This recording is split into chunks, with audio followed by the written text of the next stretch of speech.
اللہ تعالیٰ کی ذات ہمارے بہت قریب ہے۔ اللہ تعالیٰ کی ذات سمیع ہے، وہ سننے والا ہے، مجیب ہے، ہماری دعاؤں کو قبول کرنے والا ہے۔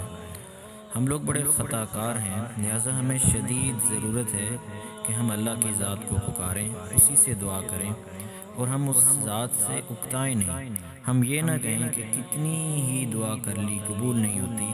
بلکہ ہم اللہ کی ذات کے در پر گرے رہیں اور یا ذوالجلال والاکرام کا ورد کریں۔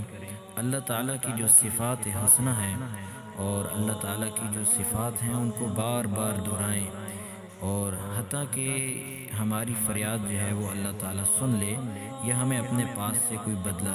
دے دے، یعنی اس حد تک اللہ سے مانگتے رہیں کہ اللہ کی ذات ضرور سنے گا، اور ضرور ہمیں اگر جو ہم مانگ رہے ہیں وہ نہ دیا تو ہمیں اس سے بہترین بدلہ اللہ تعالیٰ عطا فرمائے گا۔ جیسے قرآن کریم میں بھی آتا ہے کہ اپنے رب کو گڑ گڑا کر اور چپکے چپکے جو ہے وہ پکارا کرو۔ ایک شخص نے اپنے رسالے میں لکھا ہے کہ ایک مسلمان اپنی بیوی بچوں کے ساتھ ایک ملک میں پناہ لینے کے لیے گیا اور وہاں کی شہریت مانگی، تو نیشنلٹی جب مانگی تو اپنے وہاں پہ جو رہنے والے دوست تھے ان سے مدد مانگی اور پوری کوشش کی، لیکن اس کے سارے راستے جو ہے وہ بند ہو گئے، ساری تدبیریں اس کی ناکام ہو گئیں۔ تو بڑا پریشان تھا، کرتے کراتے اس کی ملاقات ایک متقی عالم دین سے ہوئی، اور انہوں نے جا کر اس کو اپنا سارا حال بتایا۔ تو عالم صاحب نے ان سے کہا کہ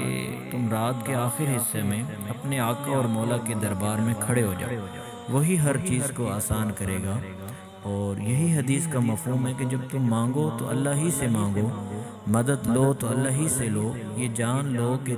تمام لوگ جتنے بھی دنیا میں رہنے والے لوگ ہیں، تو یہ تمہیں جاننا چاہیے کہ اگر وہ سب مل کر بھی تمہیں کوئی فائدہ پہنچانا چاہیں تو نہیں پہنچا سکتے، سوائے اس کے کہ جو اللہ نے تمہارے نصیب میں فائدہ لکھ دیا۔ تو اس آدمی کا کہنا ہے کہ اس کے بعد میں نے لوگوں کے پاس سفارشیں کرنا چھوڑ دیا،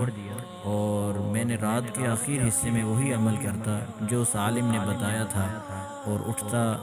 اس وقت میں اللہ کے سامنے کھڑا ہوتا، نماز پڑھتا اور سحری کے ٹائم میں دعائیں کرتا۔ کچھ ہی دنوں کے بعد میں نے پھر اپنی درخواست دی،